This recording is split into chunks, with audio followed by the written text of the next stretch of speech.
Esta é mais uma produção da Federação Espírita Pernambucana, para você que curte podcasts. Prezados irmãos e irmãs, que a paz do Divino Mestre Jesus esteja entre nós.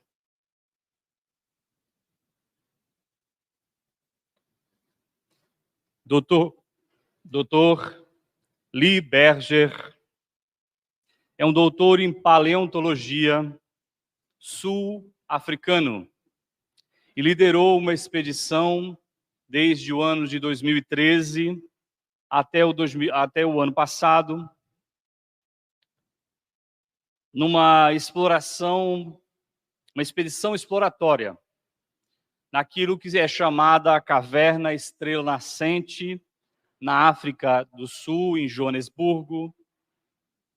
E a nossa recomendação é que os irmãos assistam o documentário disponível na Netflix chamado Explorando o Desconhecido, Caverna dos Ossos. O que é que isso tem para as nossas reflexões? Eis a Caverna Estrela Nascente. Se os irmãos observarem lá no começo, na parte direita da cena, tem-se ali mais ou menos o tamanho das pessoas. E ela tem a extensão de 90 metros. E ela é uma escavação, uma atividade exploratória da ciência. Aqui há um gráfico que apresenta a câmara de Naled. Ela tem 90 metros, como eu disse. Alguns trechos ela tem apenas 25 centímetros de altura. Então, para que um homem passe, ele precisa arrastar até lá. Na outra parte, que é a parte da chaminé, que eles chamam desse poço estreito ali em cima, é a chaminé, e ela tem 20 centímetros de altura. É uma descoberta comum para um paleontólogo encontrar ossos de animais antigos e tudo mais. Não foram alguns detalhes dessa descoberta que chamou muito a atenção desses cientistas. Eles, então, descobriram ossos completos de 15 indivíduos. Mas eles já tinham encontrado ossadas completas, não de tantos indivíduos. Mais ou menos 1.550 ossos. Tem um detalhe. É naquela parte laranja da caverna. Eles investigaram tudo. Não há uma outra entrada para a caverna. Tem que passar por esse caminho. Tem que passar por esses estreitos. Inicialmente, eles imaginaram um depósito de ossos. Primeiro pensaram, um predador deve ter arrastado esses corpos até o lugar para guardar a comida.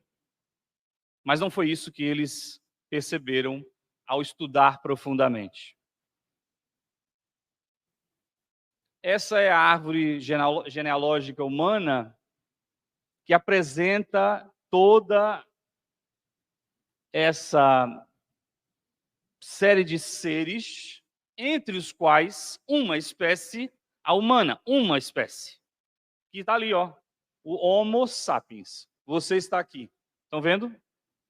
Todos os outros não são humanos, incluindo o Homo naledi, por causa da caverna de Naled. Tudo bem? Essa não é uma descoberta das mais interessantes. Eles já descobriram seres primitivos muito mais antigos, a não ser por um fato. Tá ali, a gente já viu, né, o Homo de Naled. Tinha uma coisa estranha nessa imagem. Talvez a iluminação não consiga que vocês vejam precisamente, mas assistindo o documentário e acompanhando a lógica do raciocínio, entenderão o que eles vão dizer. Tinha alguma coisa estranha nesse lugar em que os ossos desse ser primitivo, hominídeo, foi colocado. é que, olha o desenho, é que parecia um lugar circunscrito, preparado. Alguém parece ter cavado um buraco. Mas o que é estranho, amigos, é que essa hipótese de sepultamento dos mortos é dos hominídeos homens.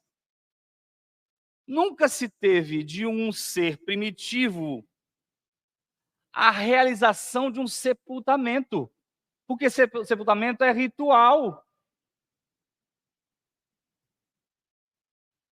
E aí eles vão dizer, as pesquisas vão indicar que os corpos foram enterrados ainda com músculos, porque eles viram que o estado de conservação dos ossos dá esse indício. Há sinais de besouros que comeram as carnes, inclusive parte do osso, o que evidencia que esse corpo foi enterrado com músculos. Essa aqui é uma imagem das primeiras sepulturas humanas encontradas. Detalhe, ela tem 100 mil anos de idade. E o que é que se descobriu, então, agora, com o Homo de Naledes? Possivelmente uma sepultura não humana datada entre 250 a 300 mil anos. São 200 mil anos de diferença da primeira sepultura humana, amigos. Eles ficaram muito inquietos. E aqui, a primeira das observações que a gente já tinha detectado, ou dito, a altura de alguém para passar ali no topo da chaminé. Alguém levou um corpo para ser sepultado 90 metros adentro de uma caverna, em que você tem que fazer esforços, cava um buraco e coloca a terra sobre o corpo, e não é humano. Eles encontraram um bloco onde parecia uma sepultura de um ser infantil. Passaram isso num tomógrafo. Um tomógrafo de baixa resolução. E eles viram, é uma criança em posição fetal. 250 a 300 mil anos. Mas a imagem inicial, eles não perceberam. E eles só perceberam depois. Um objeto, aquele aqui em cima, lá em cima, que tem densidade diferente.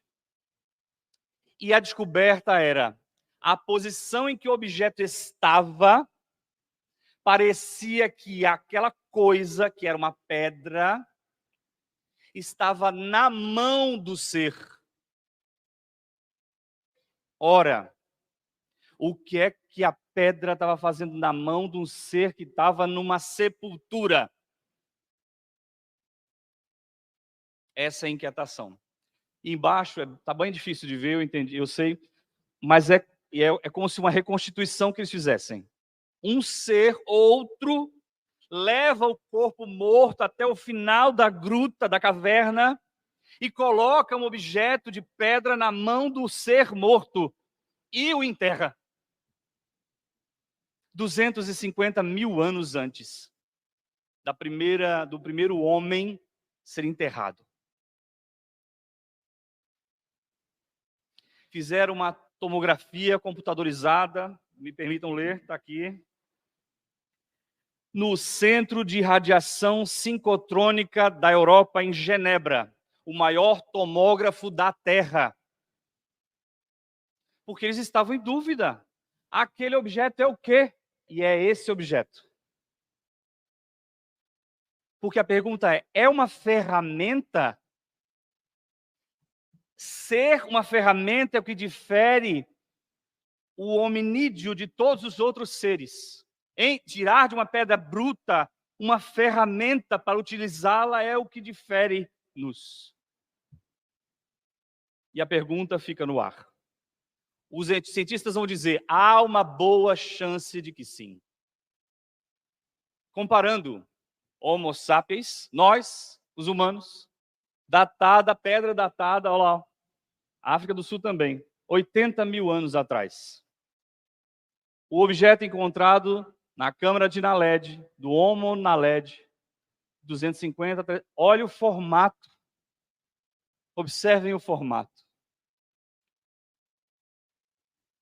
Dr. Lee Berger vai dizer: estamos encarando a possibilidade de que outra criatura, antes dos humanos, pode ter pensado na vida após a morte.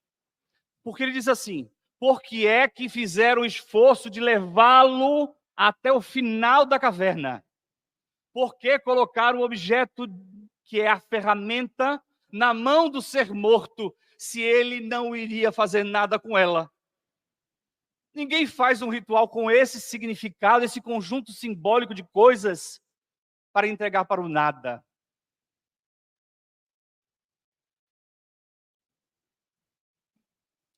O Dr. Berger, depois de 8 anos tendo iniciado as escavações, decide, preciso ir à câmara de Naledi. Ele nunca tinha ido lá, porque ele era o chefe. E o chefe cientista não ia lá. Até ele até diz assim, porque ele estava mais gordinho e não ia passar pelos espaços físicos. Aí ele fez um regime, porque ele disse assim, eu preciso ir lá. Eu preciso ver com os meus olhos aquilo que todas as evidências estão mostrando. Ele emagreceu e foi lá.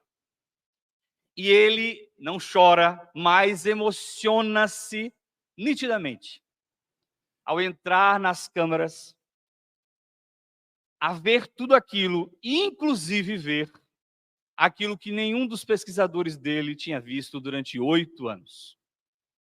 Ele viu aquilo que pode se chamar de inscrições. Esses rabiscos na pedra, para nós é isso, né?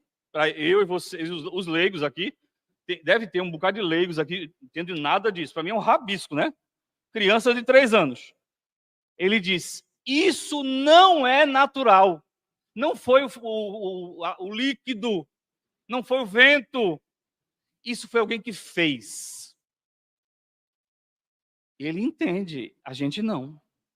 E ele comparou riscos do Homo sapiens, 80 mil anos, riscos do Homo Naledi.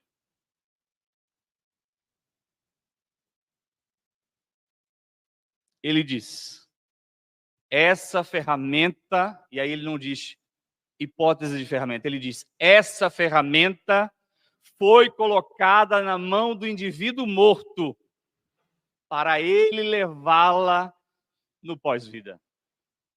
Ele é o cientista, amigos. Ele é o indivíduo que observa, prova e atesta.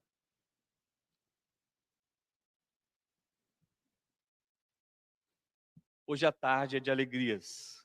Nós viemos falar do livro O que é o Espiritismo? Em julho de 1859, portanto há 164 anos atrás, Allan Kardec, o organizador do ensino dos espíritos, para atender a crescente procura dos curiosos e também dos interessados no espiritismo, lança o livro O que é o Espiritismo? Um livro pequeno, fácil de ler, rápido, rapidíssimo, dá para ler em alguns dias. Apesar da linguagem bastante difícil, algumas vezes de um contexto diferente do nosso, mas muita coisa interessante está aqui. As pessoas que não têm do Espiritismo senão um conhecimento superficial, são naturalmente levar perguntas que um estudo completo poderia dar solução. Mas Algumas dizem, não tenho tempo para isso. Ó, besteirinha, quase nada. Tem gente que senta, pega um romance de 400 páginas e faz uma semana. Aqui, ó, rapidinho. Ele vai dizer, gostariam antes essas pessoas de saber, ao menos, do que se trata essa doutrina, se vale a pena se ocupar dela. Está aqui. Lê esse aqui antes. Portanto, pareceu-nos útil, diz Kardec, apresentar esse quadro estrito, resposta a algumas perguntas fundamentais que nos são dirigidas diariamente. Diz Kardec, as objeções nascem mais frequentemente da ideia falsa que se faz, a priori, sobre aquilo que não se conhece. Quantas vezes você falou que era espírita e alguém disse assim, fez uma... Engraçado, né? Interessante. Por que isso aí? Oxente, por que isso aí? Tu conhece o que de espiritismo? Oxe, é aquele negócio lá de sei lá o quê. Não sabe, não. Se bem, é isso, minha irmã. Se benze, ó. Vem conhecer. Aqui tem o Cristo. Aqui tem Deus como pilar fundamental de toda a crença. E tem Deus lá? Tem, é o mesmo teu, é o mesmo dos afrodescendentes, é o mesmo das religiões, de todas as religiões desse mundo. O nome é só que é diferente. Mas nós chamamos de Deus também. Ei, tem só uma diferença. O Deus que compreendemos não pune ninguém. Como é? Então seu Deus esquece que tem gente ruim. Não, querido. É que a gente entrega a responsabilidade do cuidar do mal e do bem para o próprio indivíduo que fez o ato. Ele é juiz dele mesmo. Como assim? Vem estudar o Espiritismo. Não é? Porque quer a solução dos problemas de uma vida inteira em 5 minutos de conversa. Não dá. Vamos conversar mais um pouquinho. 50 é pouco? 5 horas é muito pouco. Imagina 5 minutos. Continuemos. Está aqui. A estrutura do livro está assim, ó. Com pequenas variações. Nossa irmã, me empresta o seu, só para mostrar. Levanta aí, só por favor, minha irmã. Isso, ó. Esse aqui é o da Federação Espírita Brasileira. Nessa edição aqui, ele tem um preâmbulo, uma biografia de Allan Kardec. Quem é esse Allan Kardec? E ele explica quem é o Allan Kardec. Aí ele inventou o Espiritismo, olha o dedinho, não. A doutrina é do Kardec? Não, ele diz aqui nesse livro. A doutrina não é minha. A doutrina é dos Espíritos. Se eu falhasse, outro viria no meu lugar e faria a doutrina dos Espíritos acontecer. E ele diz, ó, sem problemas, porque tem gente que assina. Ah, oxente, esse livro é meu, foi eu que fiz, oxente. Outra variação é esse aqui. A diferença é só da estrutura, mas basicamente está ali, ó. 3 capítulos. No primeiro capítulo, 3 diálogos. O Kardec fez na forma de diálogo, como se alguém tivesse perguntado. Promessa pelo crítico. Então vem um crítico do Espiritismo e pergunta para ele coisas que um crítico perguntaria. Nós vamos passar por algumas delas. O segundo diálogo é do cético, aquele que não acredita. Não, respeita, mas não acredita. E o terceiro é o padre, que representa o pensamento católico da época, que era muito forte, e ainda o é. Os nossos irmãos católicos. Inclusive aqui deve ter muitos. Está tudo certo. Está tudo bem. O livro, então, desse primeiro capítulo, segue para um segundo capítulo com 104 perguntas. Na verdade, são tópicos que o Kardec vai enumerando e vai esclarecendo alguns pontos fundamentais. E o terceiro é essa solução para alguns problemas através da explicação da doutrina. Então está aqui, ó, primeiro capítulo, os princípios fundamentais, através dos 3 diálogos. No segundo capítulo, essa exposição, que é o que ele vai chamar de resumo do livro dos médiuns. E o terceiro, o resumo do livro dos Espíritos e essa solução para certos problemas que a gente enfrenta. No preâmbulo, Kardec diz, olha o que Kardec diz sobre o que é o Espiritismo. Ciência de observação. Nós não inventamos os espíritos. Nós não inventamos a comunicação com eles. Nós observamos a vida, não é verdade? Você conhece alguém que passou por uma situação assim com o fenômenos espíritas. Ao observar o fenômeno, o Kardec percebe que há no fenômeno, para além daquilo que os europeus, vocês viram a peça aqui, que os europeus, que os americanos entendiam como brincadeiras. As mesas dançantes ou as mesas girantes eram um fenômeno que a sociedade ria-se. Olha lá a mesinha subindo, olha lá ela descendo. E ela começou a responder. Uma batida para sim, 2 batidas para não. E ela começou a dar respostas mais complexas, até que um pensador, estudioso, cientista, que tem método, que tem técnica, que constrói sistema de aprendizagem, ele vai sistemicamente organizar as mensagens, as perguntas, observar atentamente respostas, e aí foram mudando de método. Da mesa passaram para uma cesta, mas a cesta, imagina, uma cesta com um lápis na ponta, e aí vai escrevendo, a dificuldade, o tempo que demora isso. E foram substituindo até que um médium toma o lápis. E a mão do médium não tem controle, escreve sem que o médium está aqui, meu Deus, o que está acontecendo? E alguma coisa escrevendo na mão mecânica dele. E muito do que tem na doutrina espírita foi construído assim. As meninas médiums falando bobagens aqui dos meninos naquele tempo não era, como era? Não tinha, né? Como é que pode? Eu fico até, eu nem sei a linguagem desse povo hoje. Eu ia falar namoro, não é paquera, eu ia falar paquera, vê, paquera, ninguém sabe o que é paquera, né? É o que agora? Era os ficantes, imagina os nomes. Enfim, elas falando futilidades. E a mão escrevendo coisas de uma profundidade filosófica da qual elas não tinham conhecimento.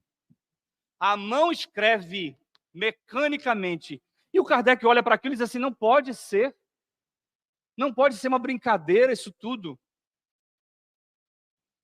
Como ciência prática, ele consiste nessas relações que estabelecem entre os espíritos e nós. Como filosofia, compreende as consequências morais que dimanam dessas relações. Há impacto moral nessa relação que eu tenho com os espíritos. Eu lhes permito a presença. Eles vêm porque permito.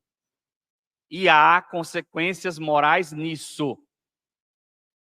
Obsessão é um caminho que vai, mas que também vem.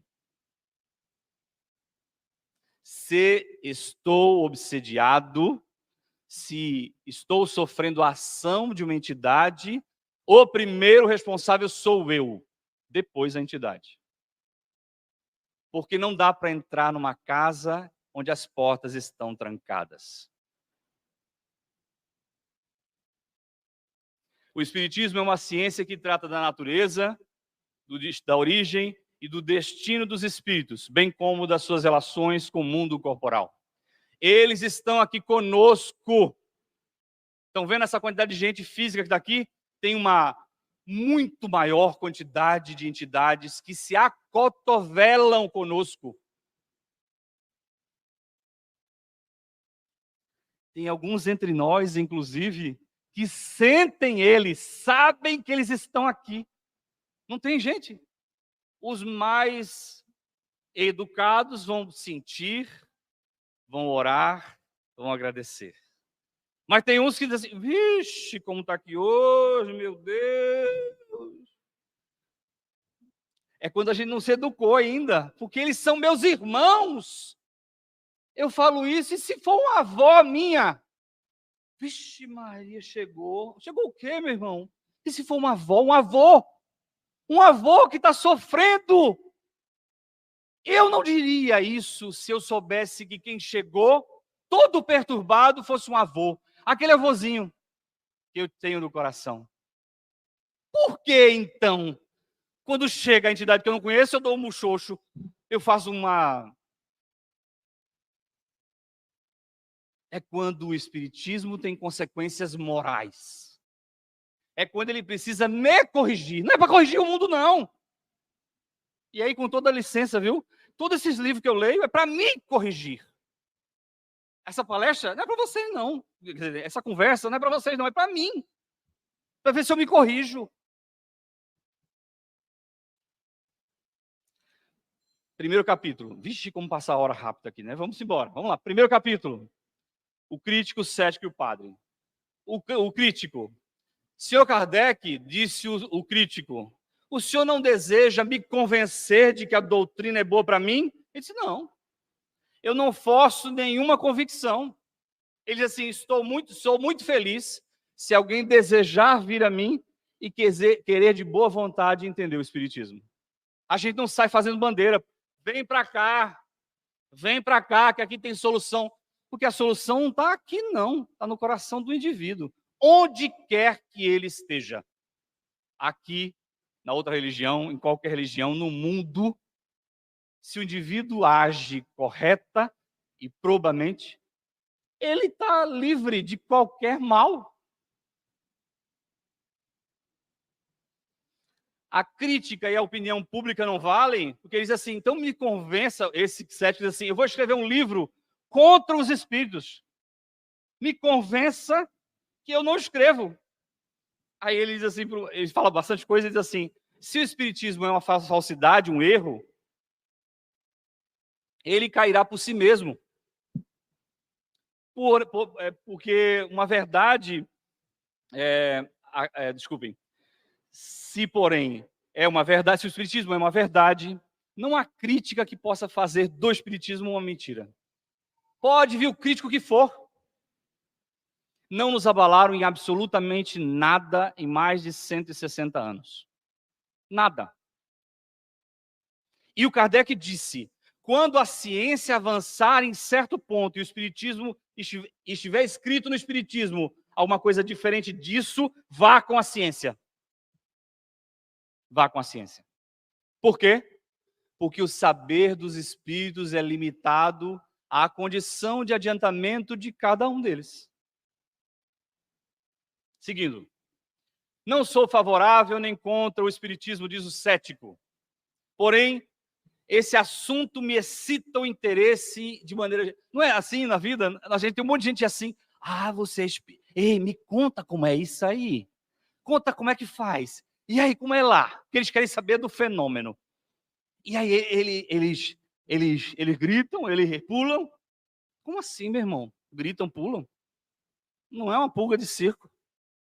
É uma entidade, um irmão meu, que está cheio de dor, porque saiu da vida física, achando que a vida física terminava e que a morte era o fim, e ele simplesmente desperta e encontra-se vivo, do mesmo jeito que era, com os mesmos problemas que tinha. O espiritismo prende-se a todos os ramos da filosofia, da metafísica, da psicologia, da moral.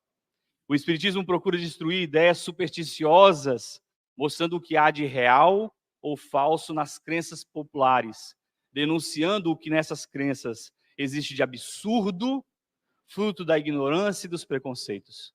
O medo dos espíritos, o medo da morte em si, porque nos fizeram temer a morte. E o espiritismo veio para nos ensinar, nos educar para a morte. Precisa estar pronto. Mas quando? Agora.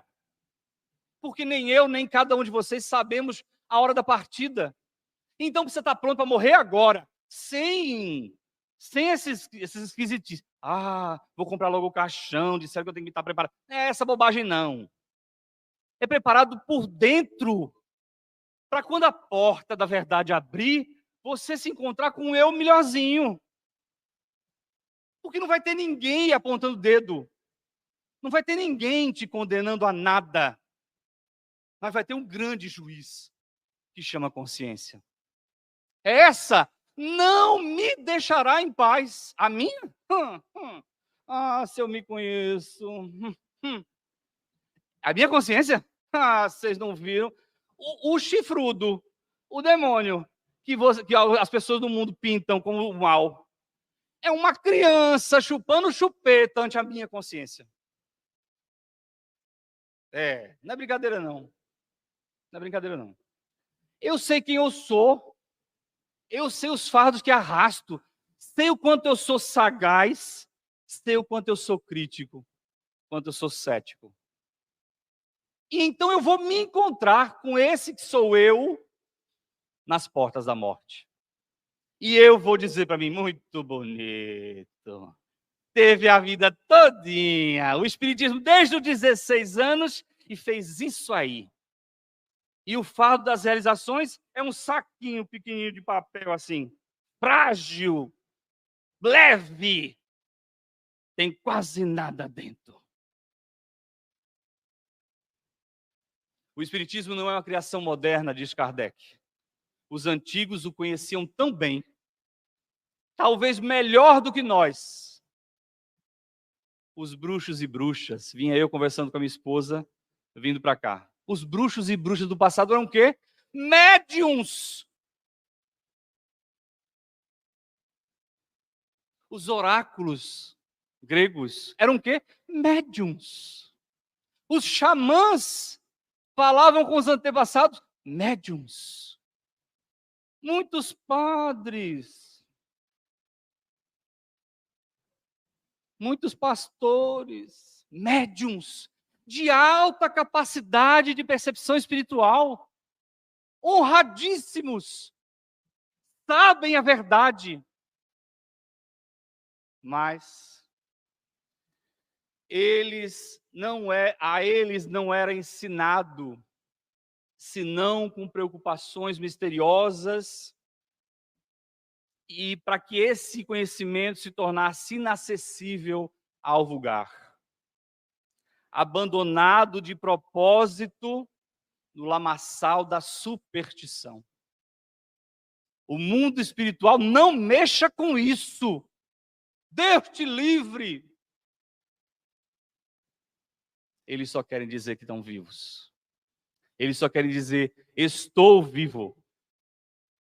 E a vida continua. E a vida que vivo agora é a continuidade da vida que vivi. Alguns vêm suplicar, como Lázaro. Vai dizer aos meus, permita que eu diga aos meus, pelo menos, que não tome o caminho que eu tomei.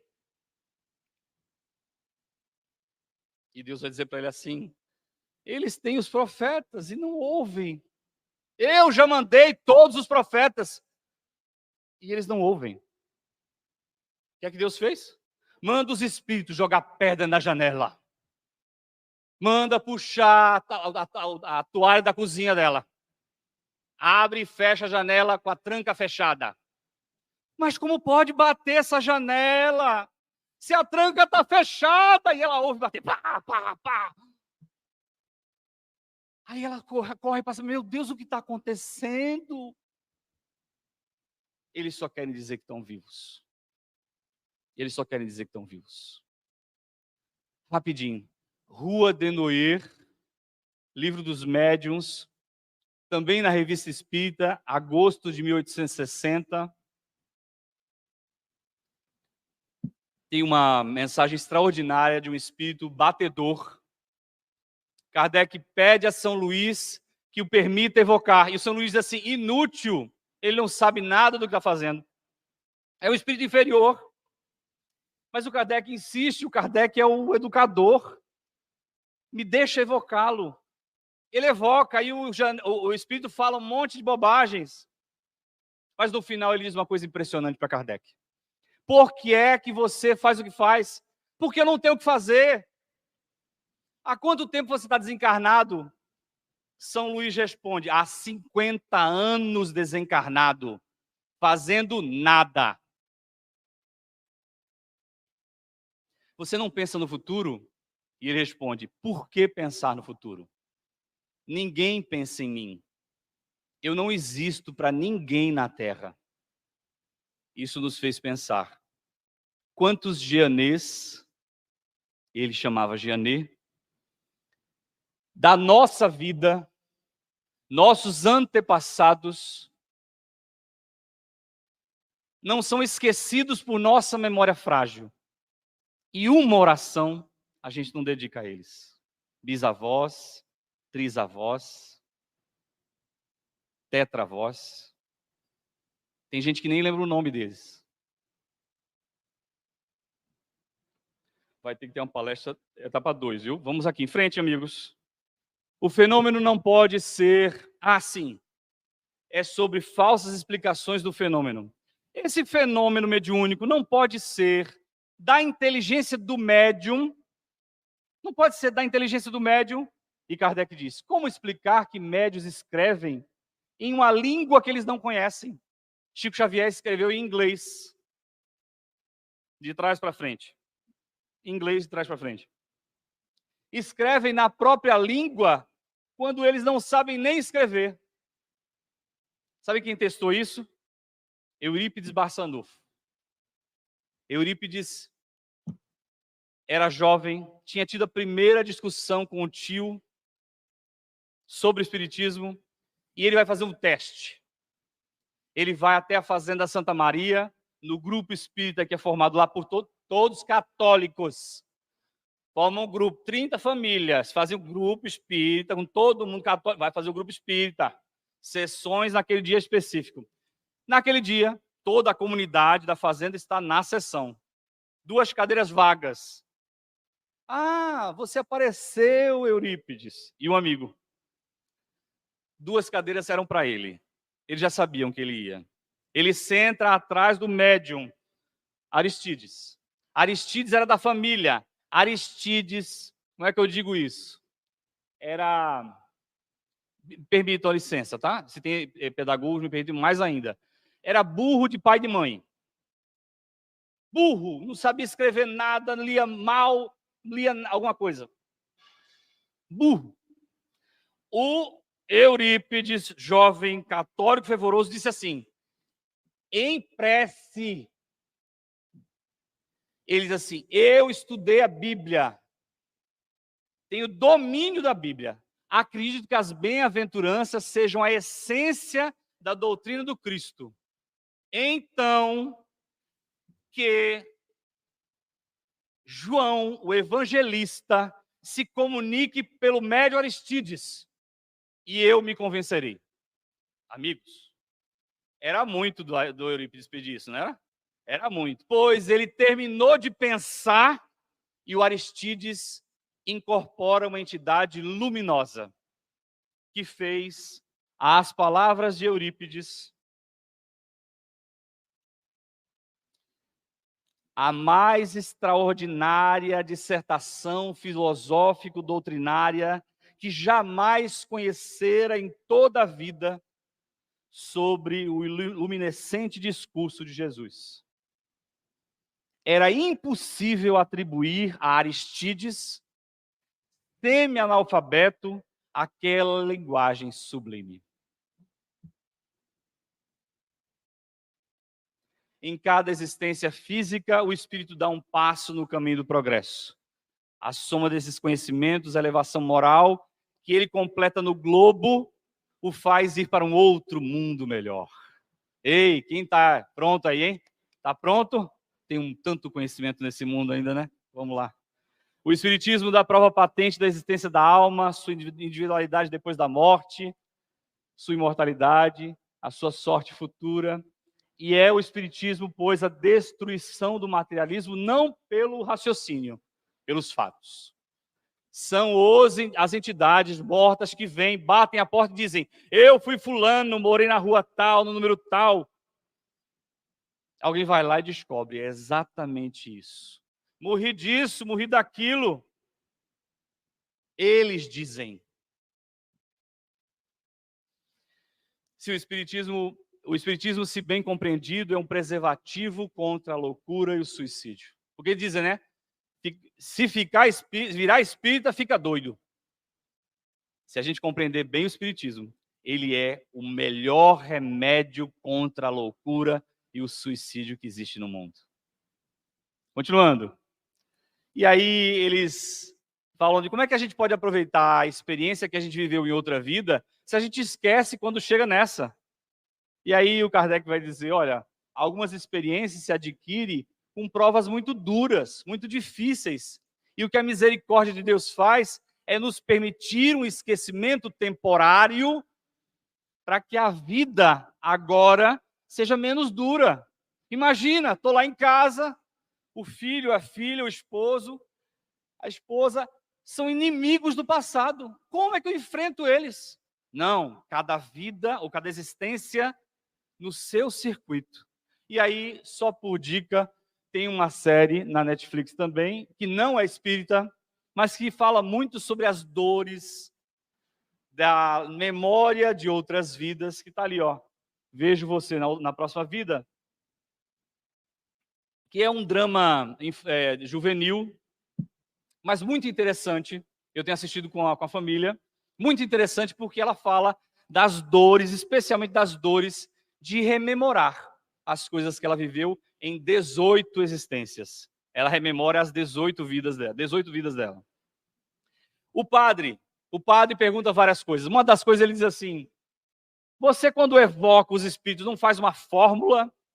E o Kardec diz: um sentimento religioso sim domina a gente quando a gente evoca os espíritos. Mas não há uma fórmula sacramental. O pensamento é tudo e a forma é nada. O espiritismo só impõe uma coisa. Atenção, amigos. Olha aí, quem cochilou um pouquinho, segura aí. Uma coisa ele impõe: fazer o bem e evitar o mal. Mas não está na mão de um outro. Está na mão de cada um. A imposição é um convite ao bem fazer e ao mal que se deve evitar. É uma ciência de observação que tem consequências morais. E as consequências. Olha aí, é importante, olha, tem espírita assim, vou deixar o recado, hein? Tem espírita cuidando da vida dos outros espíritas. Ele vai dizer assim, a gente sabe. Nós somos humanos, estamos humanos. Por isso se explicam certos comportamentos. Ele vai dizer: questões secundárias a esta, fazer o bem e evitar o mal, abandona a consciência. É com você, queridão. O que vai fazer, o que vai deixar de fazer, o que não, é com cada um. Tá aqui, ó, é Kardec. O padre disse assim: o Moisés proibiu de evocar os mortos. O Kardec diz assim: se o Moisés proibiu evocar os mortos, é porque eles podem vir. Não é verdade? Ué, se os espíritos não pudessem vir, não tinha proibição. Ué, então eles podem vir. E eles vêm, mesmo não sendo evocados. Eles vêm. O que é que faz? Abre a porta, abre as janelas da mente, do coração, do pensamento, da vibração, e eles vêm. Tanto bons, na mesma medida, quanto maus, na forma como você abrir a janela. Se a janela que eu abro é do amor, quem vem? Quem ama. Se eu abro a janela do mal, quem vem?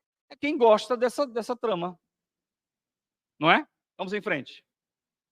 Os espíritos. E o Kardec vai explicar pormenorizadamente o que são os espíritos. Aqueles que viveram na Terra têm um envoltório duplo, um físico, aquele que vai embora, que fica na Terra, e um que vai para sempre com a gente. A morte é apenas a destruição desse envoltório carnal. As comunicações que recebemos podem ser boas ou más, justas ou falsas, profundas e frívolas. Quando imaginar que a mãe desencarnada virá fazer um mal ao seu bebê que ficou na Terra?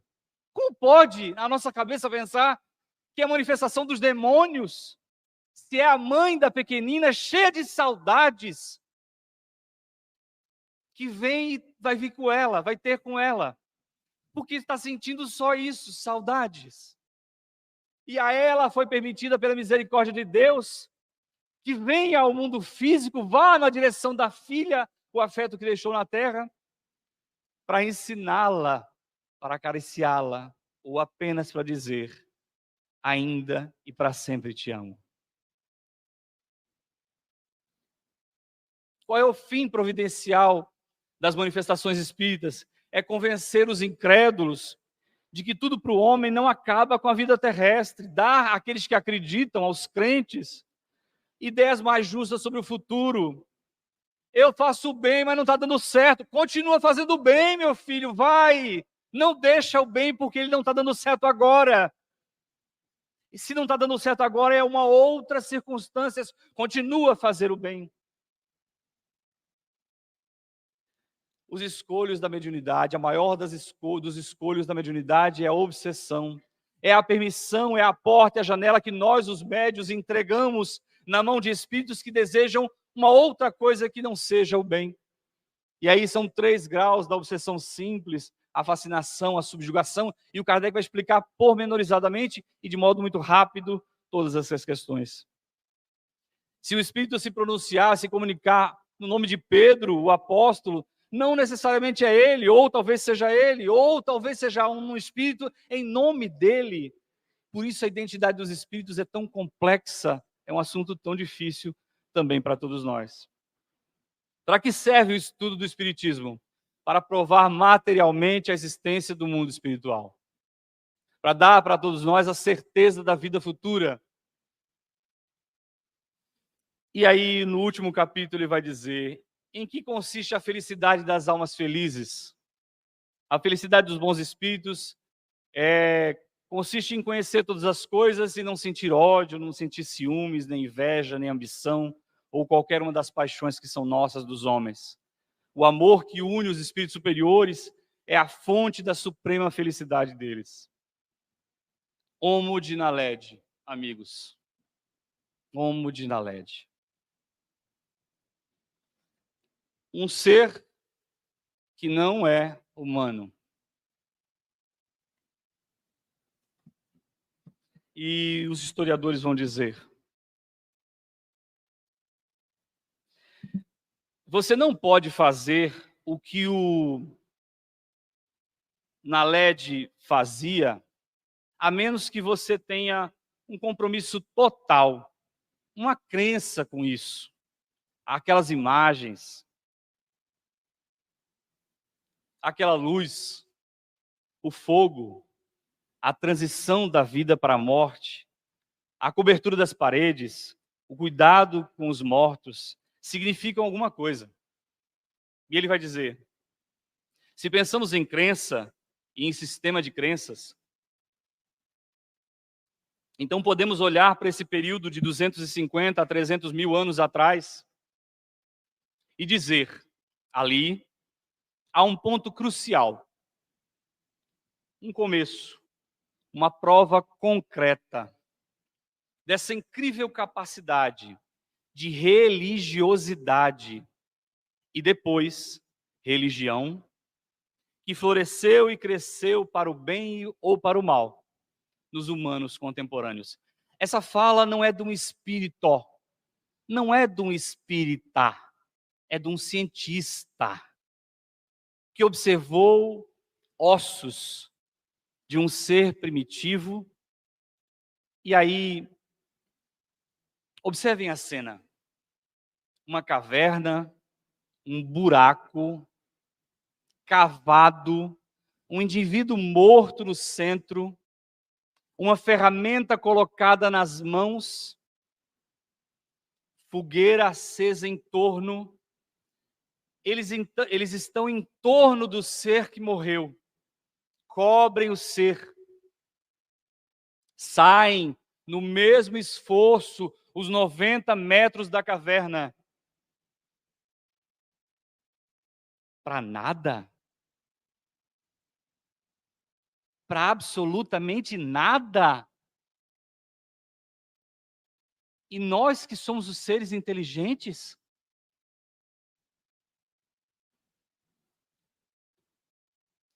Você chamaria o que os Naled faziam de espiritualidade se visse nos humanos? Perguntaram para ele. O cientista, o doutor em paleontologia. E ele diz: sim, mas eles não são humanos. Eles não são humanos. Irmã, eu estou encerrando. A lua crescente bordava as folhas do arvoredo com franjas de prata, quando a silhueta dele correu no silêncio da noite. Calçava sandálias de veludo que deslizavam sobre o calcifado de flores caídas no chão. Cantavam muito longe as ansiedades daquela noite vestida de luz. Fiquei solitário e triste, mergulhado na noite, nos dias que se seguiam e durante muito tempo. Assisti à lua cheia e chorei à sombra do almeiro. Suaves perfumes corriam, ligeiros nos longos rios do vento. E meu coração seguiu aflito, mas em vão. Passou a noite das saudades, só uma dor muito grande se agita em mim, como serpente discreta, quase cruel. Volta, amor fugidio, aquece outra vez o meu triste coração. Da janela contemplo o rio, brilhando aos beijos do luar, cantarolando suave melodia que as mãos do vento tangem sem cessar. Volta, amor ditoso, e fala ao meu espírito em prece ardente de fé, como ramo seco a crepitar em incêndio vigoroso. Calei minha boca à tua chegada e só a noite de lua crescente saberá do nosso colóquio, me acalenta e vitaliza. Conduz-me contigo, amor viajeiro, e leva-me aos pés do dever divino, afogando-me nas águas da tua corrente. 164 anos de publicação de o que é o Espiritismo. 164 anos de luzes às dúvidas mais simples. 164 anos que dispomos de uma ferramenta em nossas mãos para o trabalho de redenção das nossas almas. 164 anos, o que é o Espiritismo, obra irmã do Livro dos Espíritos, para iluminar todos nós, os seres da Terra. Muita paz a todos. Você ouviu o podcast da Federação Espírita Pernambucana.